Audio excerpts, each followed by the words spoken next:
The lighter side of pest control. This is Tales from the Crawlspace podcast with Jack, Nick, and Dave. Hey everybody, welcome to the very first episode of Tales from the Crawlspace. I'm here with Nick and Dave, our regular hosts, all three of us, and we're here for the lighter side of pest control and the creepy stories, weird stories, funny stuff that happens to us all the time, because this is an unusual job that we're on and we see all kinds of unusual stuff. So I'm Jack. I've been in the pest control industry for 23 years. I've worked for all the major companies. I've done tent fumigations, termite baiting, general pest. I've been a boss, a branch manager. I even ran a pesticide distribution warehouse for a while. So I've seen the business from all angles. And Nick, what about you? So I'm what you could call the young buck of this podcast. I started out in February of this year. I started out on an apartment route. About 6 months later, I finally got after that and got to a residential/commercial route. Love the job, though. I've done commercial properties, gas stations, a certain chain of sandwiches that were sold by a pedophile. Hey, Guess what I'm talking about. But yeah, I've been doing this for just about a year now. Love the job and love to be in the podcast. Yeah, that dude's in jail getting foot longs. Yeah.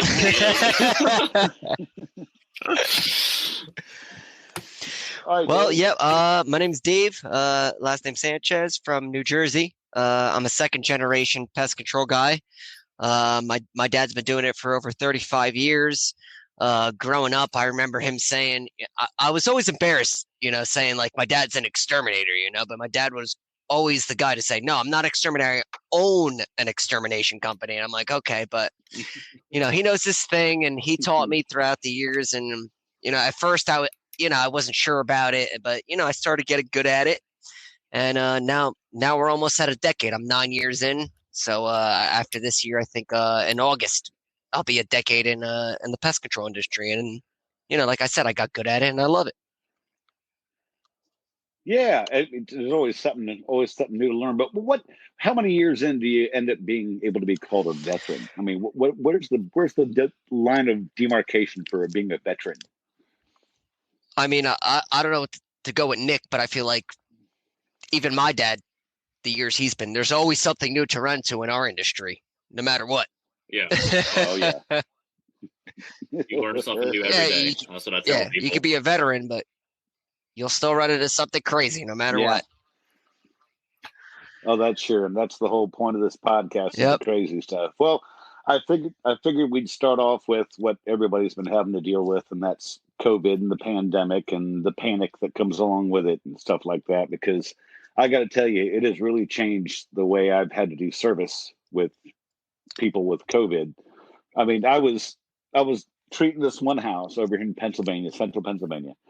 And the guy is a close talker, like the people like right in your face when you're trying to talk to them. And I had a mask on. He didn't have a mask on. And I'm thinking we're supposed to be social distancing. So he'd walk closer, I'd back up. He'd walk closer, I'd back up. And I'm like, dude. And he basically ran me a whole circle around my truck. I'm walking backwards the whole time because the guy just kept approaching me, and it was like creepy.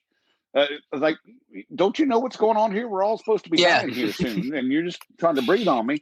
The next thing you know, you'll be sneezing in my eyeballs, and then I'm going to be in ICU or something. But yeah, and you get people that they'll peek through the blinds and look at you and just shut them and not even answer the door. I mean, you can see like they have like the frosted windows on the side of the doors. You can see them walk right past the door, but they won't answer it. It's like everybody's yep. or something. Yeah. What have you guys seen? I'll let you go and go, Dave. Yeah, I'll go. I mean, for my end, same deal. I like I said, I'm from New Jersey. I service a lot of urban areas, a lot of you could say project areas. And I had another customer right after when all this was going on, and I call him Dr. Coles, service him for mice, and he's a brother. What can I say? He's a brother. and he's hugging, like all that stuff. He's like, no, Dave. And we're a family run company. So he knows my family and, he give me a hug and all that. But at the same time, I'm okay with that. But I was like, I had to question it with everything that's going on. I'm like, can I really, like, should I worry, and stuff like that, but yeah, it's things have definitely changed. It's almost like, being with someone who's a little bit of a slut. Because, exactly. How many you're hugging? You're hugging everybody. Exactly. A communicable disease that way. I mean, and he's a great customer, and I don't want to disrespect him. You know what I mean? But I still did it. I had my mask, did sanitizer after, and that's it. That's all you can do. Yeah. Oh man, yeah. This has just been a weird year. I mean, it has. What have you been coming across, Nick? Well, so when I started like an apartment route, and I started in February. Coming around in March, we're on lockdown.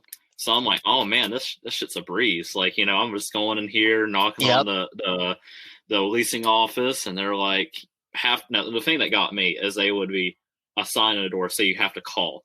You call them up, and they bring you out the keys if they had any callbacks. And I'm like, so you're making me knock on your door or call this number just for you to come out, and you're going to come out anyway. It doesn't make any sense. I don't get it. But it was a breeze at first because I had a lot of places that won't let us in. And then in the summer, they open all back up. And y'all know as in summer, summer's hell. Oh, yeah. Yep. So not only do we have summer, but we had all this stuff backed up. It was awful.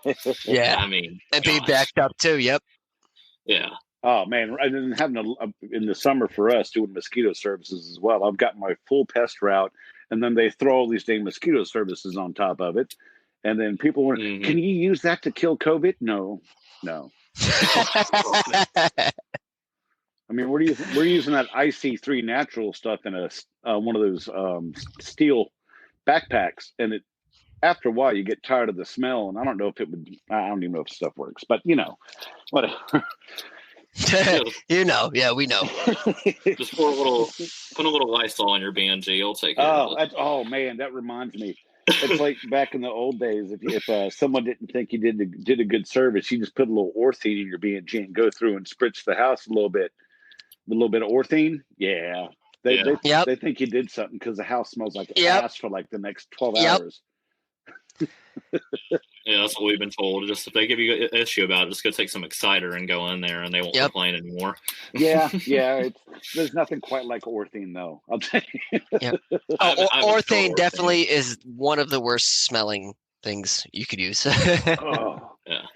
You see, that's for roach jobs. You got the pellets that you'd use, the dissolvable pellets. Ugh. Yep. Well, what we're gonna. Oh, go ahead. I'm sorry. Go ahead. No, keep going. Well, what we're thinking on the podcast is I've actually got a page set up. It's Tales from the Crawlspace podcast page on Facebook. If you find it and join, we're gonna also post links to each podcast there, and we'd love to hear stories. Everything from funny stuff, weird customers, strange experiences, and morbid experiences, because before the show started, we were talking about some really creepy, morbid things that we've run across. Like dead bodies. I mean, at least two out of the three of us have a dead body experience. And don't worry, Nick, yours is coming. Yep. No, I've had one. So we both had one. So we've all three, go. We've all three had dead bodies, and I'd love to hear any other stories. We'd love to hear any other stories. And on top of that, if there are any veterans out there that have any stories they want to tell, we'd love to have you on and talk with you and hear what you have to say. I mean, we're going to start out. Yeah, exactly. We'll start out at 15 minutes, but if we get enough people that want to come on and join the show with us for an episode or two, we can run this to 30 minutes as long as we've got people that want to hear it and we got stuff to talk about. I know there's a lot of guys. Everybody stands around the damn shop talking stories. Everybody does. Exactly. Just doing that this afternoon. Right. Yep, exactly. So that's the best part of, sometimes the best part of your day is shooting the shit and, Exactly. And I, as a branch manager, I always believed that, while your employees are bitching, you really don't have to worry. It's when they stop bitching that you do have to worry because they're planning something. I like that. That's a good saying. Yep. That's a good. I'm gonna use that one. Yep, I'm gonna start using that one. That's the truth. Yep. You get a guy that's bitching all day long, and you're kind of like, man, I wish he'd just shut up. Then when he shuts up, you're like, uh-oh. What's he doing?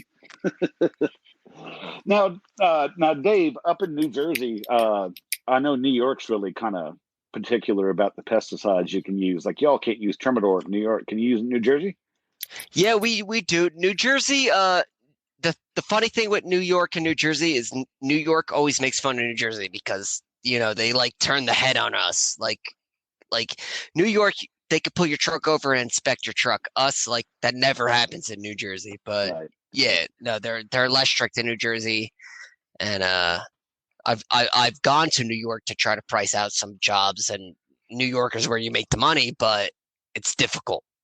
You're down south, standard down there, South Carolina, chemicals from the coast. Oh, you say that again. Yeah, you broke up. Yeah, you broke up. There. I was wondering down at where you are, is it kind of weird laws or anything for you? Nothing that I really noticed. As far as being in the industry, I know you said something about Termidor. We use that stuff. I mean, yeah, nothing I can really think of. I mean, you got the occasional people that want you to illegally spray, and be like, oh, no, it's okay. You can put a little bit of chemical in a bottle for me, and I'm like, nope, can't do that. Yeah. Or people are like, oh no, I want you to spray right here, and I'm like, sir, that's near food. I can't spray that in your gas station. He's like, well, I can't do that accent, but no, you spray there, and I'm like, nope, can't do that. Sorry. I used to get, hey, you're using that stuff on the outside that you use twice a season. I got hands on the inside. Can you use that in here too? No, I can't. And can't use Thermidor in this side. Sorry. And, yep. Then you get people. I saw ants here years ago, and I really spray here. Well, when's the last time? Oh, it was 3 years. No. Yeah, I'm 3 years. I'm not going to baseboard jack. I've gotten away from baseboard jacking. I mean, I know back in the day when I was little, there'd be the guy and pissed on every baseboard in your house. The place like a box for a day and a half. Mm-hmm. It's not anymore, but you get a lot of older customers. That's exactly what they want you to do. So you're like trudging around their house. Yep. Oh my God! Or the flea jobs when they don't prep at all, and they haven't had their dog treated, and jumping all over the place. They're getting pissed off because you're asking them to move stuff. Oh my God! Pain in the ass, people. That's all part of the business. And I'm just happy to be a part of this podcast with guys who understand my feelings. You know what I mean? Yeah. And there's tons of stories. I'm trying not to get off track and start a whole nother vein of stories because I've got days worth of podcast stories I've seen. I mean, everything from we did this rodent house in Adelphi, Maryland. And I had a big ring of keys. You bang on the door and you announce yourself as you go in, and no one answers the door. And this will be a cliffhanger for the next episode. But as I open the door, there's a woman buck naked with one leg picked up on the couch that everything ever showed. Oh yeah, a big pot and a big pile of Coke on the glass coffee table, and she's like, "Do you want some?" I'm like, "I'm not sure which one of the I'm not sure the three things you're talking about, but no." Yeah. Oh, that's great. That's we got good. a ton of stuff. Is it like one of those Mickey D's 2 for $5? You only get 2 of them. You get the Coke and the weed, or you get some Poo-Tang and some Coke. Like what? What is it? I think it's a mix and match deal. I mean, depending on what she's charging for, it might not be a bad price. I had like some weed and booty with a side order of Coke, please. Yep. And then she's wondering why the roaches are getting in her Coke. You're like, oh, because it's that good stuff. Yeah, well, I tell you, it looks like someone attacked her with a wooden spoon from my perspective. Lord. Yeah, I got stories for days about that kind of thing. But we would love to have other people jump on the page. It's Tales from the Crawlspace podcast page on Facebook. Join the page, follow us, give us some stories. If you got a bunch and you want to be considered to be on the podcast, please let us know. We'd love to have someone to bounce stuff off of. I think it'd be great. But we're right at 15 minutes. That first 15 minutes went a little quicker than I thought it would. Yeah. It did. That worked out pretty. Thanks for listening to Tales from the Crawlspace podcast. You can find us on just about every single podcast outlet there is online. So be sure to subscribe, and we'll have a new episode next week. Don't forget, you can find us on Instagram at TFTC Podcast, on Twitter at Crawlspace Tales, and you can also find us on Facebook at the Pest Control Humor Depot. See you next week.